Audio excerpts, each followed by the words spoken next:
Hey, Shalom, Akim. Back again to prophesy the downfall of America, according to the scriptures, prophecy. All right, and to let the Negro, Latinos, and Native American Indians know that you're the true Hebrew Israelites of the Bible. All right.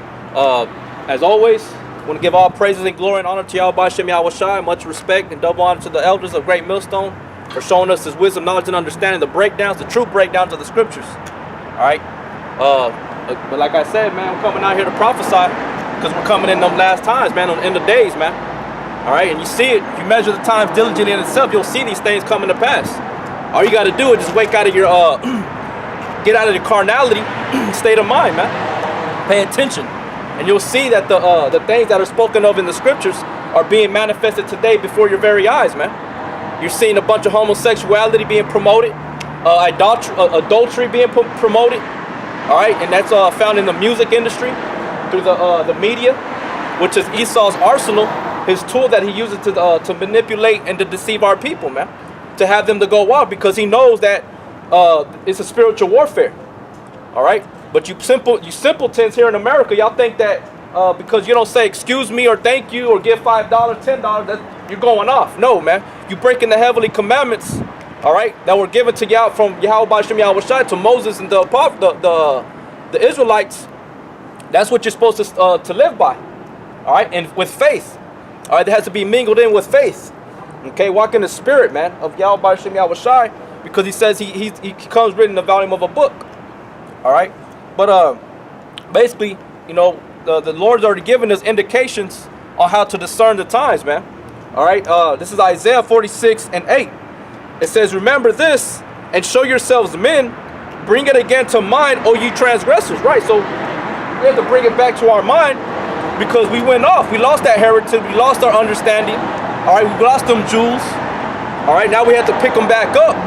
But it's not that easy this time. Now we have to dig and plow for it. That's why Yahawashi commands us to go out to the highways and the hedges and to bid them to come to the feast, to the wedding, because we're not worthy of salvation no more. We're worthy of death because we went off, man. We're worshiping different idols and things of that nature. Believing in if I speak in today's time, we're believing in the 2/3, or before you come into the truth, you believe in the society, man. You believe in Esau, America, that's going to deliver you. You pray to that white image, Caesar Borgia. Okay? And that's what you have to bring back to your mind. You got to repent from that, man. And that's why the Most High, Yahawashi, has sent out men to prophesy. Because now y'all simpletons, you 2/3, you self-proclaimed Christians, you ain't doing nothing about it, man. Because a lot of y'all are afraid to speak the truth, man. Y'all are afraid to rise up against your enemy. But in return, you want to despise and to knock down the Israelites, man. The true men of the Lord that are on the highways and the byways in great boldness, man.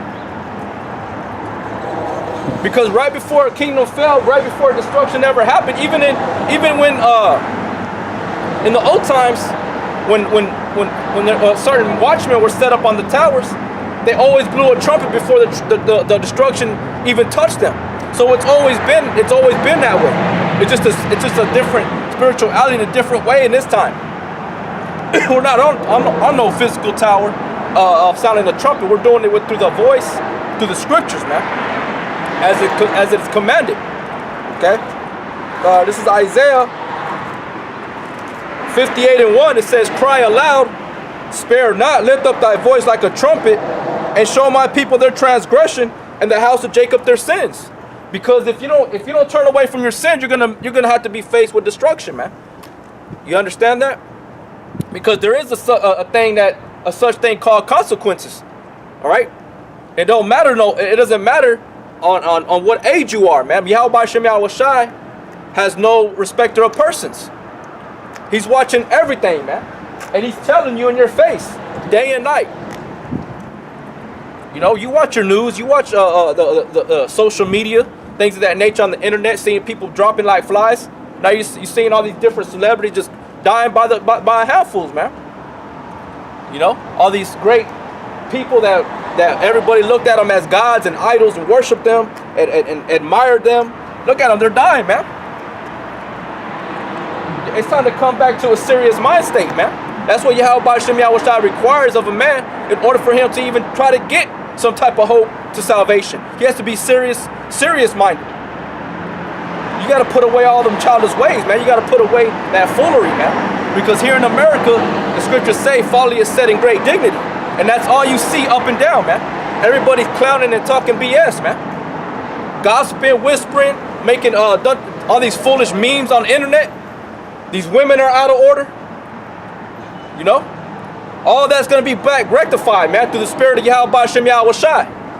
Whether you like it or not. And you have to bring that to your mind, man. You have to come back to Yahawashi, man. You Negro Latinos and Native American Indians, man. Which it is happening. Okay? It's happening, man. At a great rate. But it's not at the rate that y'all people want to see as a big multitude of people in a single group or in a single city or town. We're scattered through the four corners of the earth, man. Okay? It says, Isaiah 46:8. Remember this and show yourselves men. Bring it again to mind, O ye transgressors. Remember the former things of old. Right? Because the former things of old were spoken of prophecy. Our forefather Abraham, he spoke of prophecy, of destruction, of 400 years of slavery that Israel is going to go into captivity under the Egyptians. All right, and if you get deeper, it's also talking about in our time, which it's already expired, but still, Yahawashi knows when he's going to come back. He's a controller of all things and times. We're not supposed to know the times. We just discern, and we got to get ourselves ready. You see winter come, what do? You start you go into your storage and unpack all your winter clothes, and you start getting ready, prepared. You start getting your warm clothes out, and you start putting your summer clothes back into the storage. You box them up and put them away. It's the same thing, man. You see Yahawashi signs, what he's spoken of in the scriptures, as time to gird up, to prepare. You know, put on that righteous garments, man. Return, repent. Okay? Because the times we're living in, man, is some scary times, man. You know? It's not no joke, man. It says, remember the former things of old, for I am Yahweh, and there is none else. I am Yahweh, and there is none like me. Right? It says, declaring the end from the beginning, and from ancient times the things that are not yet done, saying, my counsel shall stand, and I will do all my pleasure. So Yahawashi has always talked about the end, man. A fight between good and evil. A fight between Jacob and Esau, man. All the way to the time of Adam and Eve, man. When Yahawashi cursed the serpent, saying that his seed and Adam's seed was going to be at enmity with one another, man. That was what the two nations that are going to be competing for powership, man. Who was more dominant? And there is a such thing as racism. All racism is one dominates the other. One's more superior than the other. Well, you check it out. According to the Bible, Jacob is more superior than Esau, man. Because if you go back to Genesis chapter 25, it talks about how they wrestle within the womb. All right. But he was much more stronger. Let me go ahead and bring that out, because it goes all the way to the very beginning, man. It goes all the way to the very beginning with Jacob and Esau, and Adam and Eve, with Eve and the serpent, which Eve was representing the Israel, man, because she's likened unto a woman as well. All right, let me bring that out. In Genesis chapter 25, because if this is prophecy, man, these books are words, right? But these words have power. I mean, to the Akim, you got to believe and hope in these things, because if not, you're going to be in a great hurt in that time, man. You're going to be like, man, I should have listened. I should have continued fighting. You know, you got to wake out of sleep, man. You got to believe in these things wholeheartedly. What do you got to lose in this goddamn place, man? This God-forsaken place. What do you got to lose here, man? Everything's going to be burned up. Everything you see, like Yahawashi told the apostles, not one stone shall be left upon another. It's all going to be destroyed, man. Everything Esau built is going to be destroyed, man.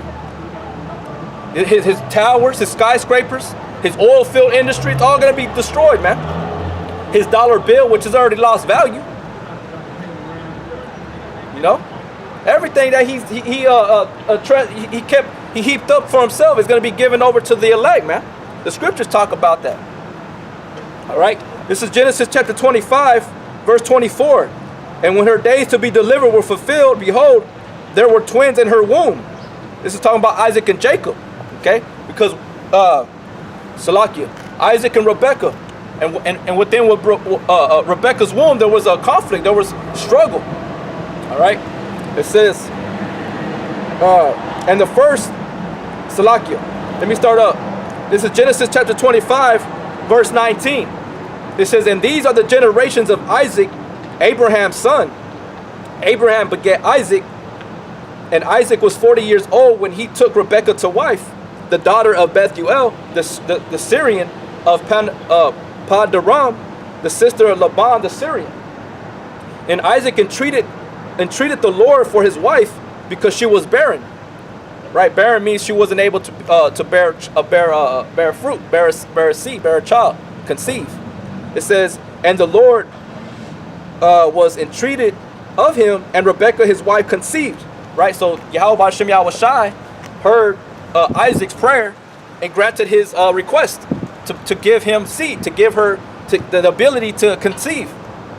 All right, it says, and the children struggled together within her. See, so the children struggled together within her from in the very beginning of the book of Genesis, man, in the beginning. But like I say, you go further than that. You go to the time of the serpent and Eve. That was talking about a future prophecy as well, until Shiloh comes to the very end. That there's always going to be a hatred and enmity between these two nations, which is the end of the world, right? Because Esau is the end of the world, and Jacob is that which follow. Jacob is the beginning of the world, but Esau is the end of the world, right? So like I'll bring it out. It says Genesis 25 and 23, and the Lord said unto her, two nations are in thy womb, and two manner of people shall be separated from thy bowels, and the one people shall be stronger than the other people, and the elder shall serve the younger. Right, so the elder shall serve the younger. Okay, so the elder is the one that lost, because the elder is going to have to serve the younger. Who came out first was Esau. All right, these are all basics. This is all milk scriptures. All right, so Esau came out first, when Jacob came out following after him. So the elder has to serve the younger. So all the way back into the time of Genesis, the end of the world, as you know, was already spoken of, man. It's not the end of the earth. A lot of people got this misconception thinking the earth is going to be destroyed, it's going to die, so y'all got to save it and do all this stuff. No, it's talking about nations. There's going to be a great war, man. All right? In the valley of Jehoshaphat, which the valley of Jehoshaphat is over there in the Middle East. Which Jehoshaphat is Yahawashi, means Yahweh judges. And that's what's coming, man. The Third World War. And that's what's brewing over there in the Middle East, man.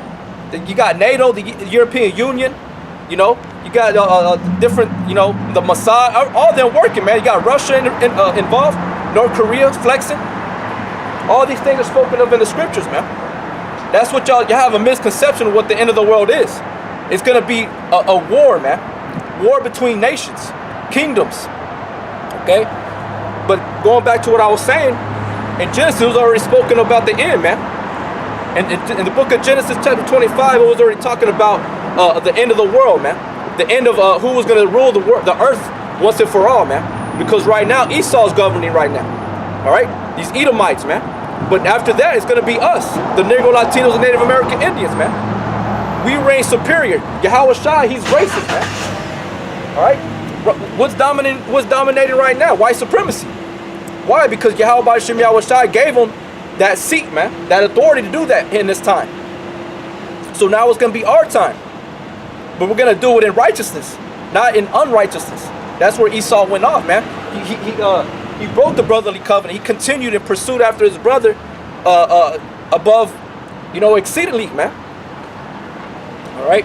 It says, Genesis 25 and 23, and the Lord said unto her, 2 nations are in thy womb, and 2 manner of people shall be separated from thy bowels. And the one people shall be stronger than the other people, and the elder shall serve the younger. And when her days to be fulfilled were fulfilled, behold, there were twins in her womb.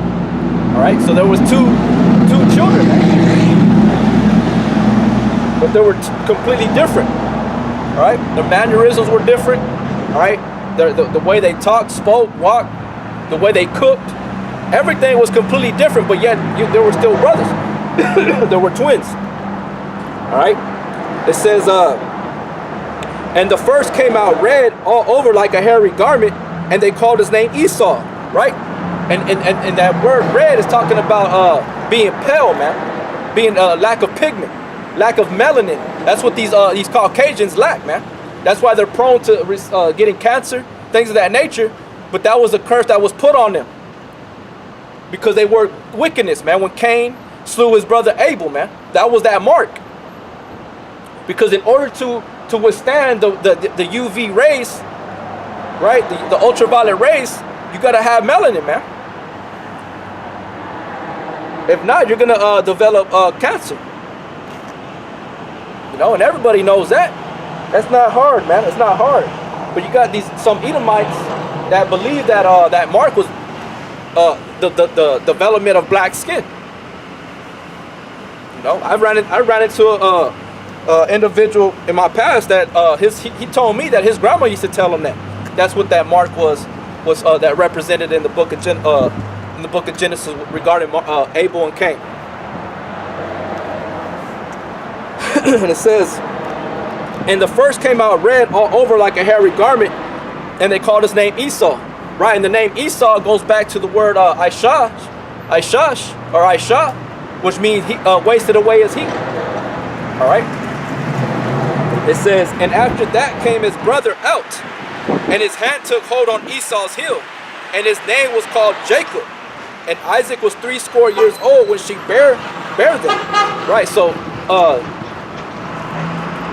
Jacob came up after him, man. But yet the elder was going to serve the younger.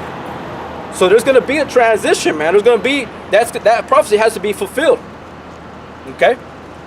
Because whenever Esau received his blessing from Isaac before Isaac gave up the ghost, he was given a blessing that he was going to be able to enjoy the fatness of the earth for a time. All right, and that he was going to break his brother's yoke. Okay, but that time is up, man. His time of reigning on the earth is over, man. That's why all these things are coming to pass. All the different seasons, the seasons are all messed up, man. You got all this wickedness that is allowed and accepted here, man. Our children are being brainwashed and mistreated, man. Our own seed, man. But come on, let me get that one in 2nd Esdras. All right. 2nd Esdras chapter 6. 2nd Esdras chapter 6 verse 7. It says, then I answered and said, what shall be the parting asunder of the times? Right, so you got to understand what the so-called end of the world is, man. All right, and how to identify when we're coming into that. And it's fairly easy, man. The Lord already told us, that look for the signs as far as rumors of wars, pestilence, earthquakes in diverse places. Wicked man waxing worse and worse, deceiving and being deceived. Women changing over from their natural state, from a man, man-loving men, bestiality, all kinds of stuff, man. Those are the signs. So you got to be asking yourself, okay, what's going to happen? What do I got to do? How do I find out? Well, you got to go to the men of the Lord on the highways and the byways, man. With GMS, Great Millstone. Not these other camps, man. IUIC, they ain't laboring, man. You got guys here in San Angelo that follow Nathaniel. But they ain't even doing the work. They ain't out on the highways and the byways. They're just keyboard warriors, or they just tell, they go from house to house talking about it with friends. But they ain't really down. I ran into one the other day. He follows IUIC, and on his shirt on his t-shirt he had the fringes with the blue ribbon. But I was like, man, we didn't talk too much. We didn't talk about the truth. But in my mind, I was like, man, where's this guy at, man? Why isn't he out on the highways and the byways preaching? Because Nathaniel 7, he don't condone that, man. He thinks that you don't have to go out on the highways and the byways, that you can lay in hibernation in the wintertime. When the Lord said go in and out of season, man, you're supposed to preach the word in and out of season. So you don't need to be following IUIC, GOCC, all right? House of Israel, you talking about Zabak. All those guys are a bunch of clowns, man. You got Sakari, they're those guys. House of Israel was Zabak and Sakari. They're just in it for fame, man. To have some type of name. They ain't out there to be rejected and be persecuted for Yahawashi and Yahawashi's sake. And you can see right through their attitude, man. You can see right through their whole vibe, man. They ain't out there to suffer for the Lord. They want numbers, man. They're all about numbers, man.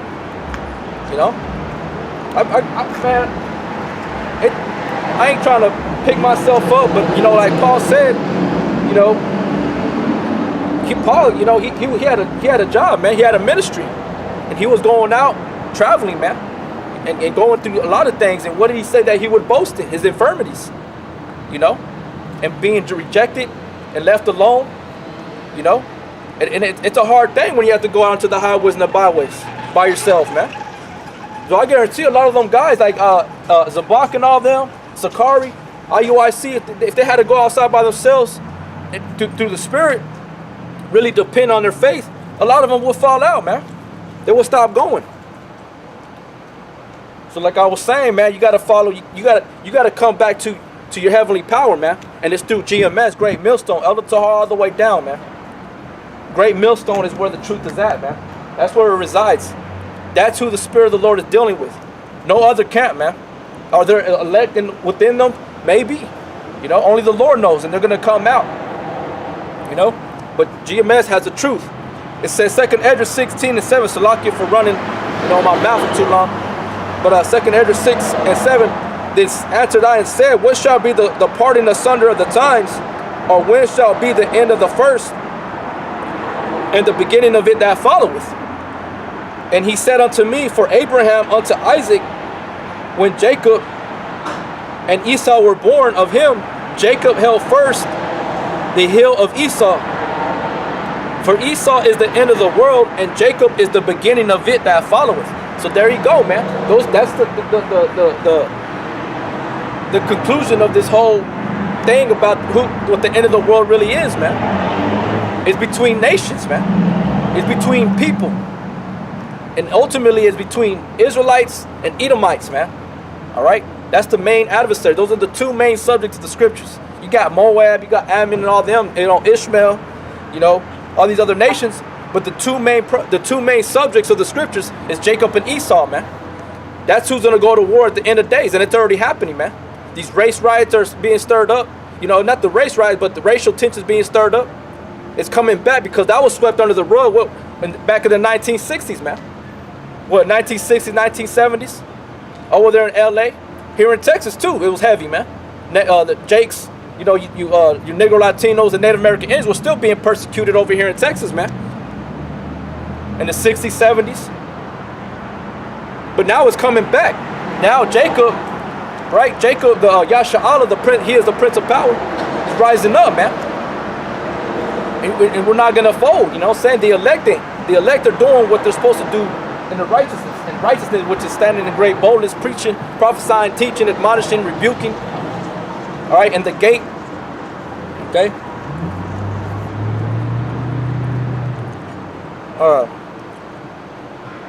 Get another one. In the book of in the book of Sirach. Because now we know what the end of the world is. That the Lord already told us that he declared it from the beginning of time. And he's going to do all his pleasure. Okay? But as the scriptures say, he's already given us the signs of the times. And we got to measure them diligently in itself. Using what? Your mind, man. Analyzing, being circumspect. Being preoccupied in what's going on in the world, man. All right? Knowing what news broadcast you should be following after and not following after, because you got a lot of bogus news out there, man. A lot of fake news that's going out. All right? Trying to it's cause confusion, man. That's what Esau does. Because he knows that when the truth hits at a high rate, the masses, there's a lot of things are going to change, but it's going to change regardless. It's changing already. All right? This is a Sirach. I'm going to start at Sirach 10.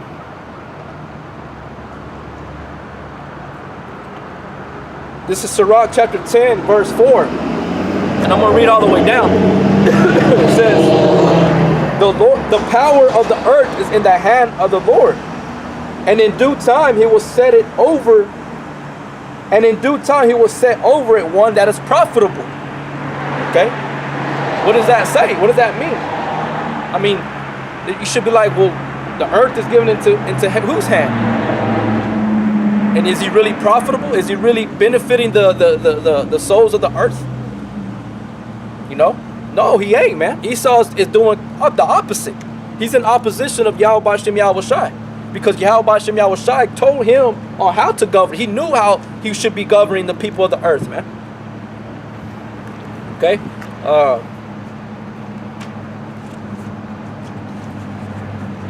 This is Wisdom of Solomon chapter 6 verse 1. Hear therefore, O you kings, and understand, learn, ye that be judges of the ends of the earth. Give ear, ye that rule the people, and glory in the multitude of nations. For power is given of you of the Lord, and sovereignty from the highest. Who shall try your works and search out your counsels? Right, so the Lord gave you the power, Esau. He gave you the authority to do this. You just went overboard. You overdid it. You know? It's what you call overkill, man. Now Yahawashi is going to overkill you double. Okay? So now he's going to give it to somebody that's more profitable. Okay? That's going to follow his ways, his laws, statutes, and commandments, man. Not trying to go upon their own ways and say that they are. That's trying to say he is. That's what you said in your heart. You say that you are, you're the Most High. That you're going to be like the Most High. Okay? It says, Wisdom of Solomon chapter 6, verse 4. Because being ministers of his kingdom, you have not judged the right, nor kept the law, nor walked after the counsel of the Most High. Right? So, you know, although the law, statutes, and commandments were given to Esau, you know, which it was already preordained in the spirit that he wasn't going to do that. That we all know that he was created to be the waster. That he's the whipping stick of the Lord. We all understand that, and that's not what I'm not trying to convey some false doctrine. But this is the reason why you're going to be stripped away of your power and of the kingdom, the earth, the rulership of the universe, the earth and the stars, the moon. You know, you're naming the things after your own names and your own gods. All that's going to be taken away. But it also pertains mainly to the Israelites, man, to the leaders of Israel, Yasha. We had to conduct ourselves in a wise manner in order to remain so-called profitable, you know? Because the Lord says we have to be as unprofitable servants regardless, because we know we're nothing, you know? But in the eyes of Yahawashi, the elect are them precious jewels, man. Okay? But it says, Wisdom of Solomon 6 and 5, horribly and speedily shall he come upon you, for a sharp judgment shall be to them that be in high places. Right? It's not Esau in high places, man. It's not Zabak in a high place. It's not Sakari in a high place. All right? It's not a Nathaniel 7 in a high place. You know, IUIC, GOCC. You know, are they not in high places, man? So the Lord is saying, horribly and speedily shall he come upon you, for a sharp judgment shall be to them that be in high places. What is that sharp judgment? Is that the ICBM missiles, man? Thermonuclear destruction. You know, that's the form of the sword that's prophesied in the scripture that's going to come upon the earth. That dreadful sword, man. You know, and that's what's going to destroy them. Salaki. I'm going to continue to read. And Wisdom of Solomon 6:6. For mercy will soon pardon the meanest, but mighty men shall be mightily tormented. Right. So because grace, this grace period that we're under, is only for the elect's sake, man. So all these oppressors, these wicked men, these bloody, thirsty men, they're gonna be brought to their knees, man. They're gonna be brought down to the grave, as it's spoken of in Isaiah chapter 14, man. You know, we'll bring that out in a minute. Salaki, if I can remember, man, there's a lot of scriptures. Let me go ahead and get it lined up.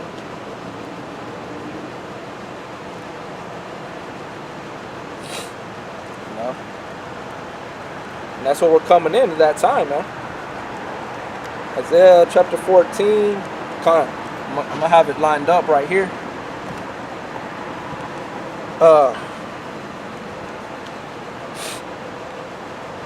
Salakia.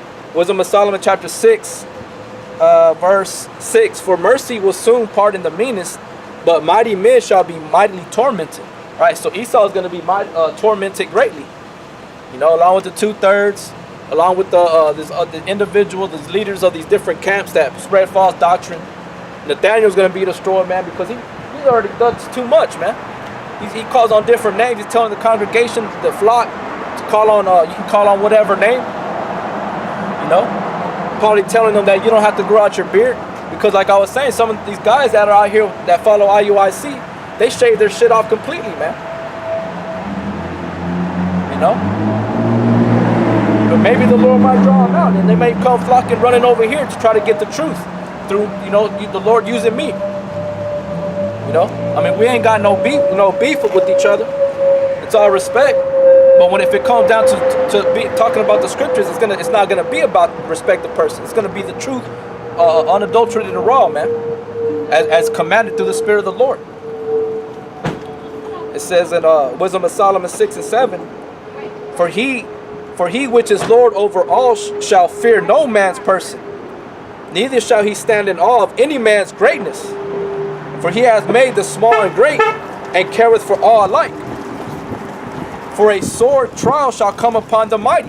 Right, so the Yahawashi, who y'all ignorantly call Jesus Christ, Jesus Cristo, is going to come upon you heavily, man. So heavy that you ain't going to be able to, you can't bear it, man. You're not going to be able to bear the indignation of the Lord in that time. You're supposed to be bearing the indignation right now. Going through what? Through these sufferings, man. Through your patience. Enduring to the end, Lord will. But even if not, the Lord says,